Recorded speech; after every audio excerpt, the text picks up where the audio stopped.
বন্ধুরা, আজ ফ্যানদের আনন্দ করার পালা, কারণ আন্দ্রে রাসেল আবারও দলে ফিরছেন। হ্যাঁ, ঠিকই শুনছেন, আপনাদের প্রিয় মার্সেল রাসেল আবার কেকেআর দলে ফিরতে চলেছেন। কেকেআরের জন্য এটা খুবই এক খুশির খবর। ভিডিওটা দেখার আগে আপনিও যদি কেকেআর ফ্যান হয়ে থাকেন অবশ্যই চ্যানেলটা সাবস্ক্রাইব করে রাখুন। কেকেআর কি আন্দ্রে রাসেলকে রাখবে নাকি ছেড়ে দেবে, এই প্রশ্ন যখন সবার মনে ছিল তখনই নেওয়া হয়েছিল কঠিন সিদ্ধান্ত।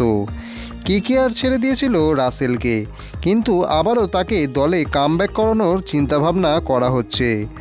আসলে যখন 2026-এর মিনি অকশনে রাসেলের নাম আসবে তখন অন্য দলগুলো চাইলেও তার পিছনে খুব বেশি দূর যেতে পারবে না, কারণ তাদের কাছে বাজেট খুবই কম।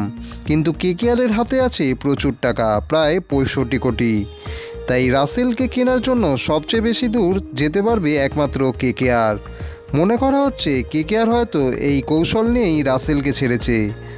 আমরা ওকে বেশি টাকা দিচ্ছি, নিলামে তুললে কম দামে আবার আমরা কিনে নেব, এই হচ্ছে কেকেআরের চিন্তাভাবনা। তাই কেকেআর ফ্যানেরা চিন্তার কোনো কারণ নেই তোমাদের। ভালো জিনিস কিনতে টাকা তো লাগেই, আর রাসেলের মতো ভালো জিনিস কেনার জন্য যথেষ্ট টাকা কেকেআরের পকেটে আছে। ব্যাটিং হোক বা বোলিং, রাসেল সবসময় দারুণ পারফরমেন্স দিয়েছে। যখন অন্য বোলাররা উইকেট নিতে পারতো না তখন কিন্তু রাসেলে ছিল ভরসা। 140 থেকে 150 কিলোমিটার গতিতে বল করে উইকেট তুলে নেওয়া, এই ক্ষমতা কিন্তু অন্য কোনো অলরাউন্ডারের কাছে নেই, আর কোনো দিন থাকবেও না। তো বন্ধুরা, কি মনে হয় রাসেলকে আবার কি দলে ফেরানোর জন্য কেকেআর IPL 2026-এ নিলামে ঝাঁপাবে? কমেন্ট করে অবশ্যই আপনাদের মূল্যবান মতামতগুলো জানান। দেখা হবে আবার পরের ভিডিওতে।